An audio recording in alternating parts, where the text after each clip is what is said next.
मसीह में आप सबको सलाम। खुदावंद आपको और आपके ख़ानदान को बरकत, सेहत और तंदुरुस्ती अता करे।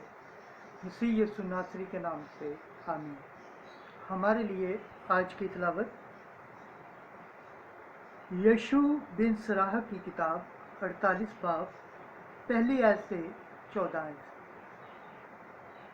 इलियास बगोले में गायब हो गया और एलीशा उसकी रूह से मामूर हुआ।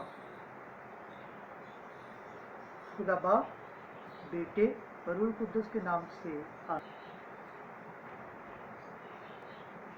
उन दिनों में इलियास मबूस हुआ जो आतिश की मानद नबी था और जिसका कलाम भट्टी की तरह जलता था। वो उन पर वक्त लाया और अपनी गैरत से उसने उनके गिरोह को कम किया। उसने खुदावंद के हुक्म से आसमान को बंद कर दिया और 3 दफ़ा वहाँ से आग नाज़िल कराई। ऐ इलियास, तेरे मौजज़ों के बाहिस तेरा जलाल क्या ही अजीम है और किसका फ़ख्र तेरे फ़ख्र की मानद है। तूने हक ताला के इरशाद से मौत और आलम असफल से मुर्दों को उठाया और बादशाहों को हलाकत में और मुअज़्ज़ज़ीन को उनके पलंग से गिराया। और तूने कोहे सीना पर धमकी और हुरेब में इंतकाम की फ़िज़ाएं सुनाई। तूने बादशाहों को सज़ा देने के लिए मसा किया और अंबिया को अपनी जानशीन बनाया। और तूने आग के बगोले में आतिशी घोड़ों की गाड़ी पर ऊपर उठाया गया। तू नविश्ते के मुताबिक मुकर्रर वक़्त के लिए आमादा है ताकि खुदावंद के गज़ब को थमाए और बाप का दिल बेटे की तरफ माइल करे और यकूब के कबाइल को बहाल करे। मुबारक है वो जो तुझे देखकर मरता है और मुबारक है तू इसलिए कि तू जिंदा बाकी रहता है। इलियास बगोले में गायब हो गया और एलीशा उसकी रूह से मामूर हुआ और ना वो अपने आयाम में सब हुकूमत के खौफ से कांपा और ना कोई उस पर गालिब आया।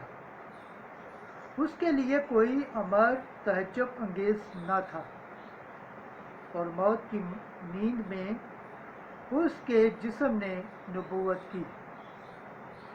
उसने अपनी ज़िंदगी में मौजज़े और अपनी मौत के बाद अजीब काम किए।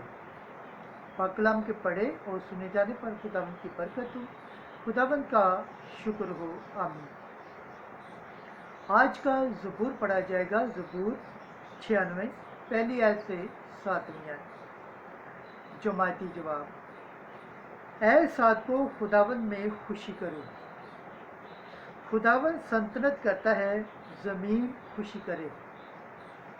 जज़ायर की कसरत शादमानी करे, बादल और तारीकी उसके गिर्द हैं। अदल और इंसाफ उसके तख्त का क़याम है। जमाती जवाब।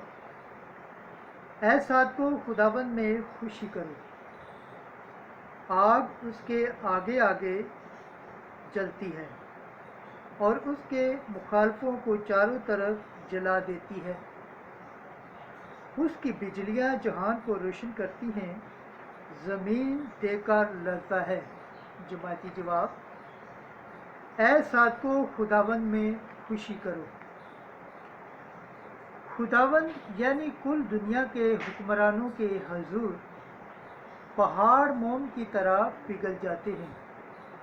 फलक उसकी सदाकत बयान करते हैं, सब कौमें उसका जलाल देखती हैं। जमाती जवाब। ऐ सादको, खुदावंद में खुशी करो। जो तराशी हुई चीज़ों की परस्तिश करते हैं और जो बुतों पर फख्र करते हैं, वो सब शर्मिंदा हो जाते हैं। तमाम मबूद उसके आगे सजदा करते हैं। जमाती जवाब, ऐ सादको खुदाबंद में खुशी करो। खुदाबंद के पाक कलाम पढ़े और सुने जाने पर खुदाबंद की बरकत हो, खुदाबंद का शुक्र हो। आमीन। नाराए हम्द। क्योंकि तुमने गुलामी की रूह नहीं पाई है कि फिर डरो, बल्कि तंबियात की रूह पाई है, जिससे हम पुकार कर अब्बा यानी ए बाप कहते हैं। आज की अंजील मुकद्दस मत्ती के मुताबिक छठा बाब 7वीं आयत से 15वीं आयत। तुम इस तरह दुआ किया करो। एक दिन यीशु ने अपने शागिर्दों से कहा कि जब तुम दुआ करते हो तो गैर कौमों के लोगों की तरह बक बक न करो, क्योंकि वो समझते हैं कि हमारी ज़्यादा गवाही से हमारी सुनी जाएगी। बस उनकी मानद ना होना, क्योंकि तुम्हारा बाप तुम्हारे मांगने से पहले ही जानता है कि तुम्हें क्या दरकार है। बस तुम इस तरह दुआ किया करो कि ऐ हमारे बाप, तू जो आसमान पर है, तेरा नाम पाक माना जाए, तेरी मर्जी जैसे आसमान पर पूरी होती है ज़मीन पर भी हो। हमारे रोज़ाना की रोटी आज हमें दे, और जिस तरह हम अपने कर्जदारों को बख्शते हैं, तू हमारे कर्ज हमें बख्श, और हमें आजमाइश में ना पड़ने दे, बल्कि हमें बुराई से छुड़ा। क्योंकि अगर तुम आदमियों को उनके कसूर बख्शोगे तो तुम्हारा आसमानी बाप तुम्हें भी बख्शेगा, लेकिन अगर तुम आदमियों को ना बख्शोगे तो तुम्हारा बाप तुम्हारे कसूर ना बख्शेगा। अंजील मुकद्दस के वसीला से हमारे गुनाह माफ़ किए जाए। ऐ मसीह तेरी सताइश हो। खुदाबंद के पाक कलाम पढ़े और सुने जाने पर खुदाबंद की बरकत हो, खुदाबंद का शुक्र हो। आमीन। खुदा बाप, बेटे और रूह कुद्दुस के नाम से आमीन।